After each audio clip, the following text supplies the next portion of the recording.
Halo, assalamualaikum warahmatullahi wabarakatuh. Cari casing PC yang support motherboard ATX tapi harga murah dan kualitasnya nggak murahan. Nah, mungkin bahasan kali ini cocok banget nih ya. Monggo disimak aja videonya. Jangan lupa dukung terus channel ini agar berkembang biak. Lebih baik kok kayak tanaman sih. Maksudnya berkembang lebih baik lagi ke depannya.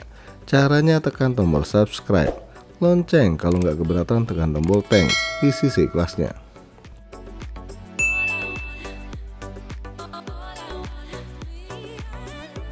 Casing kali ini nggak ada pilihan warna ya, cuma satu doang, warna hitam alias ireng. Dan memang sebagian orang ada yang suka warna hitam.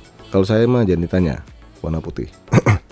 Dan kita bakal bahas casing besutan Segotep, yaitu Segotep Flexi. Harga casing ini dibanderol maksudnya Rp380.000. Hayo, pastinya tergolong murah kan?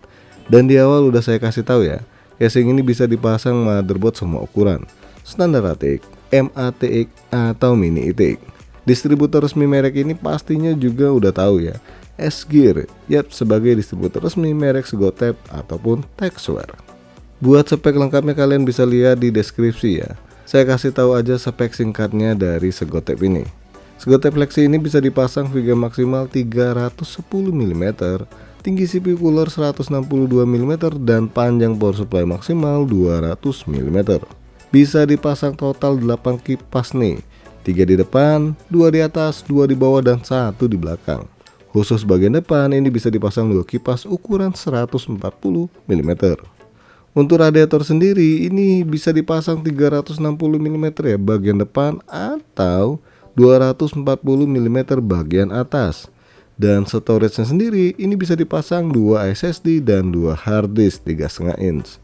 Gimana? Cukup menjanjikan bukan? Oke, lanjut aja kita lihat produknya.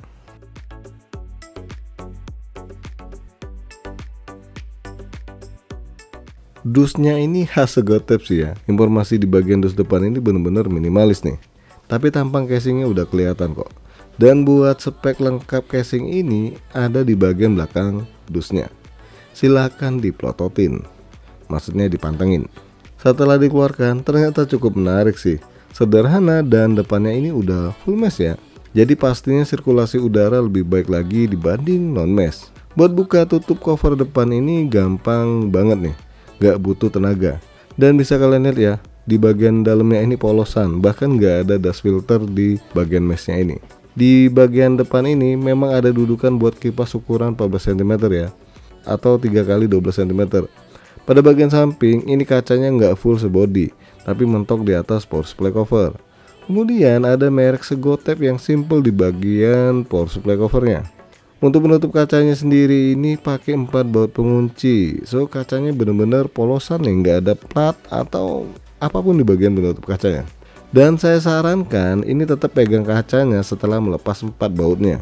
Walaupun sebenarnya ada dudukan baut nih, ini menahan kaca biar nggak langsung jatuh atau lepas dari tempatnya. Dan kaca dari Segotep ini lumayan tebel ya. Oke, kita lihat dulu buku panduan instalasi perangkat PC di casing Segotep Flexi ini.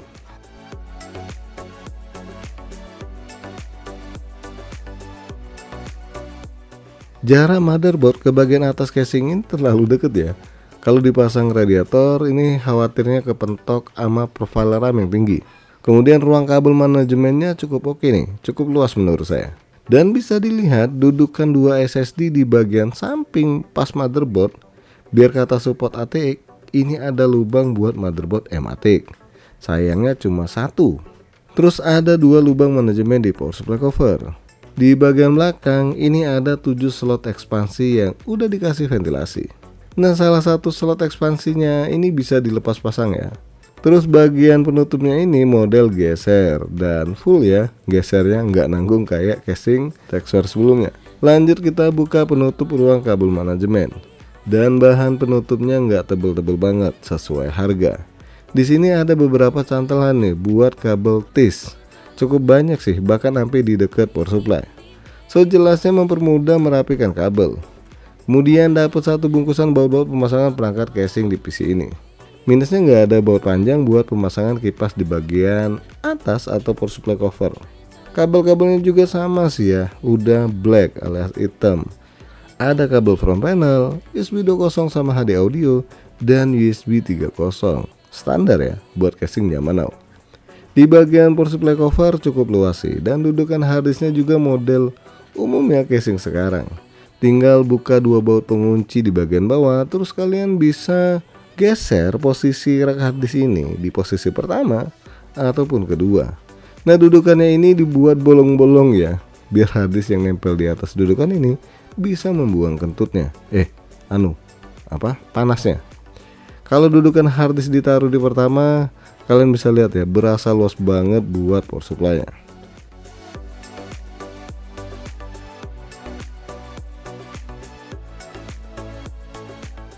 Di bagian bawah, 4 kaki casingnya ini udah dikasih busa yang cukup tebal.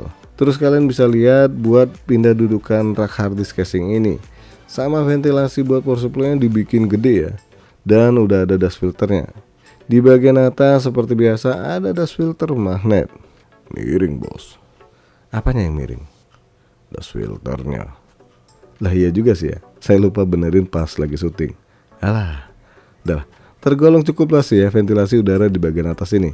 Di sini juga ada tombol power, tombol reset, 2 kali USB 2.0, audio, sama 1 kali USB 3.0. Ini USB 3.0 warnanya hitam. Warna umum sih. Mungkin biar biar nggak beda sendiri, makanya dibuat hitam semua. Oke, lanjut kita bahas perakitan di casing Segotep Lexi ini.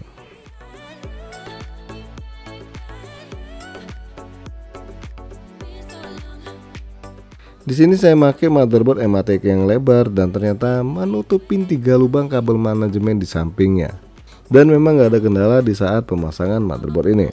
Nah, ini dia nih, karena lubang manajemen yang ketutup motherboard, maka lubang buat konektor 24 pin ini cuma satu doang sih ya. Sayang banget. Harusnya di bagian SSD kan bisa dilubangi sih buat tempat kabel manajemen. So, buat konektor USB 3.0 bagian depan ya terpaksa lewat di sini juga ya. Untuk konektor USB 2.0 HD audio, ternyata lubang di bawahnya ini malah ada 2. Satunya yang ketutupan tadi ya. Buat konektor front panel aman. Yang nggak aman malah 2 kabel SATA model nyamping di motherboard. Karena nggak ada lubang sama sekali. Jadi ya terpaksa kalau mau pakai kabel SATA pasti lewat di bodi sampingnya. Kelihatan nggak rapi sih. Tapi kalau kalian pakai radiator, ini ketutupan bodi radiator. Satu hal yang sangat disayangkan adalah lubang di bagian belakang motherboard yang nanggung. Ini kalau saya mau pasangin back panel di bagian belakang motherboard, gak bisa masuk bre.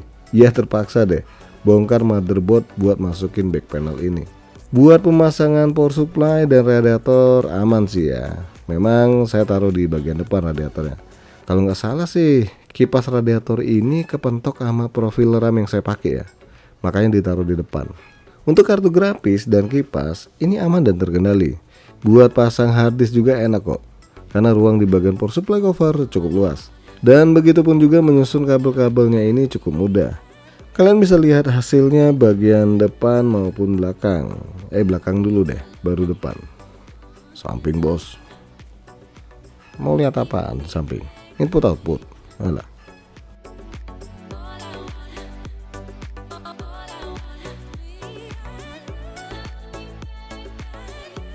Casing ini cukup menarik untuk dibeli dilihat dari harga jualnya. Mesh bagian depan, kabel manajemen tergolong luas dan bisa dipasang 4 storage sekaligus. Kekurangannya sendiri sih ya penempatan kabel manajemen khusus motherboard ukuran lebar, baik ATX maupun MATX. Ya kurang pas saja sih lubang kabel manajemennya. Tapi ini juga tergantung layout motherboard ya. Kalau colokan SATA-nya ini di samping nggak kayak yang saya pakai, harusnya masih cukup. Sama satu lagi, lubang di bagian belakang buat pemasangan CPU cooler atau air cooler. Nah ini tergolong sempit, jadi ya wajib bagi kalian itu pasang terlebih dahulu bracket atau back panel di motherboard, baru deh masukin motherboard ke casingnya, kalau enggak ya repot.